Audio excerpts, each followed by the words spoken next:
Good morning guys. So ayun, panibagong fishing trip na naman po. So yun no, sobrang kalma ng dagat. So nandito na tayo sa ating fishing spot. So oras po natin is 5:40 po ng umaga. So for today, may nakapag-assemble na rin tayo ng ating UL sit up. Pero gagamitan natin ng 20 grams na jigging lure. Ayan.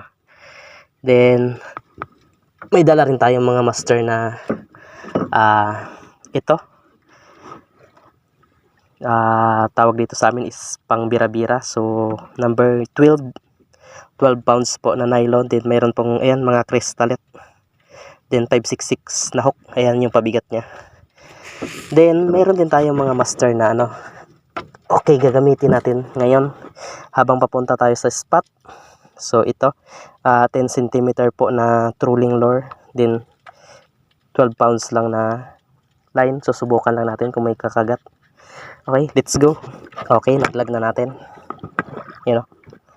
Trolling lure natin.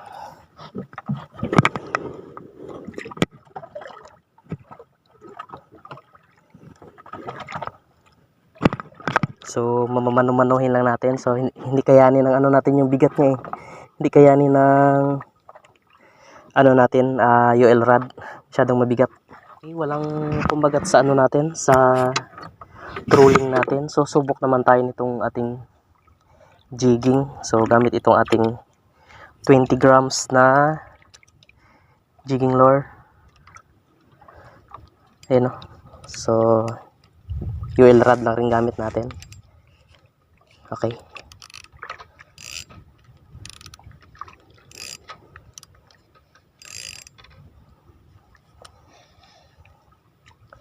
First drop.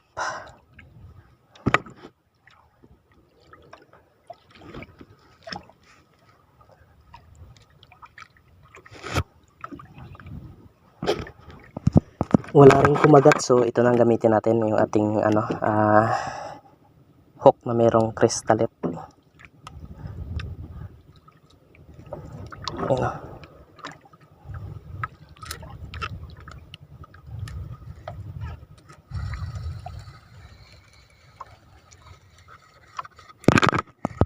Okay, unang huli.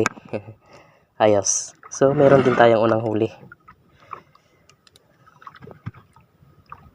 Yun o. Okay, ayos. Salay. Okay, laglag ulit tayo.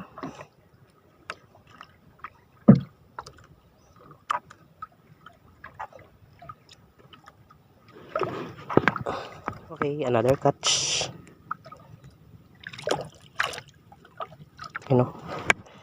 Galunggong ang huli natin. GG.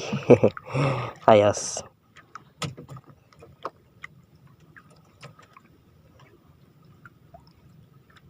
Nakabitaw pa yung isa.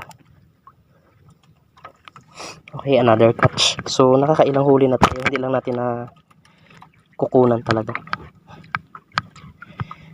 So kanina mayroong tayong sa 5 hook natin. So mayroong 4 pieces tayong huli. Puro GG. Galunggong. Yun yung mga kumain. So yun galunggong ulit. GG ulit. So malalaki na Yun malalaki na. Malalaking GG. Okay, laglag ulit tayo. Okay, yun. Bali, stop na tayo mga master, bira-bira. So, nagsubok rin tayo ng trolling, jigging, gamit yung ating 20 grams. So, sinubok natin sa ating UL. So, walang kumakagat. Then, ngayon, habang pauwi tayo, so, susubok naman tayo mag-cast. Gamit itong ating UL rod na ito. KTS Ultra Power, yan po. QP. Yan, 7602 UL. Then, po natin, reel, Rio BC Sir na size 1000 din. Mainline po natin is 8 pounds po na GOF. Leader line po natin, yan, 12 pounds po. Then meron po tayong lure. Ayan po. Sinking minnow. 5 cm na 5 grams. So in-upgrade na lang po natin yung hook. Okay, subok tayo. Sana pala rin pa rin. So may ilan tayong huli kanina na mga galunggong. Then salay. Yun. Yung mga nahuli natin sa bira-bira. So sana madagdagan gamit itong ating UL rod. So yun. Oras po natin is 8:40 po ng umaga. So medyo tinanghali na tayo. Yan, dito na tayo malapit sa isla. Papunta tayo doon sa tabi. Doon tayo uwi. Okay, let's go. Sana pala rin tayo mga master. Unang hagis. Unang hagis. So ang dagat pala na to is pa high tide. So sa tabi tayo mamaya. Patabi tayo. Masyadong malalim.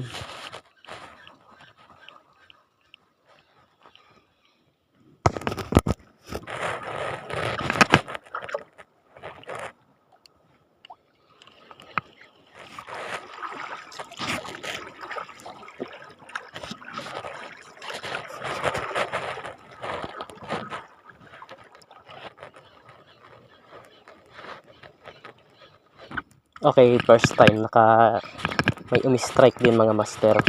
Kanina pa tayo nagkahagis. So simula doon sa isla na nalapitan natin, wala talaga. Ni-strike wala. So dito lang malapit na sa tabi. So fish on tayo. Grouper. Okay. Good size na. Okay, nakadagdag din tayo. Isang piraso. So, sana meron pa.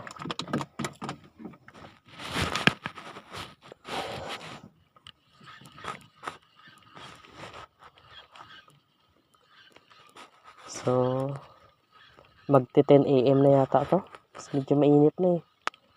So malapit na tayo sa uwian natin dyan.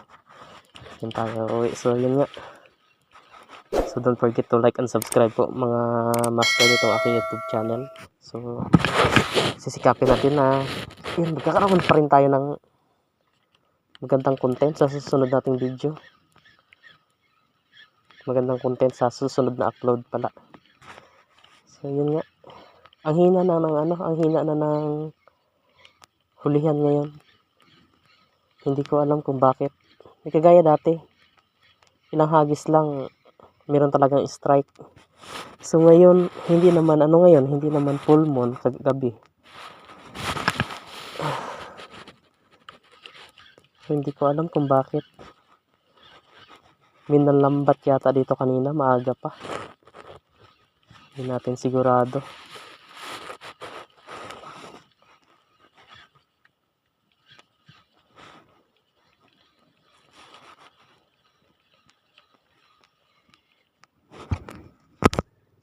So ayun, bali pauwi na tayo mga master. So yun na nga.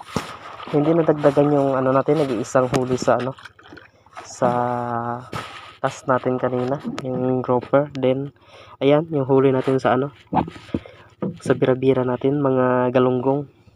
So yun na nga, konti lang huli natin. Grabe, tinanghali pa tayo, ilang oras din tayo dito. So ayun, pero yun, libre pa rin yung pangulam ng mga dalawang ulaman na yan. So ayan nga, pauwi na tayo. So ayan, malapit na tayo sa tabi. So salamat po sa pagsama. So hanggang sa muli po natin mga fishing trip. Don't forget to like and subscribe po. Maraming salamat. Ingat.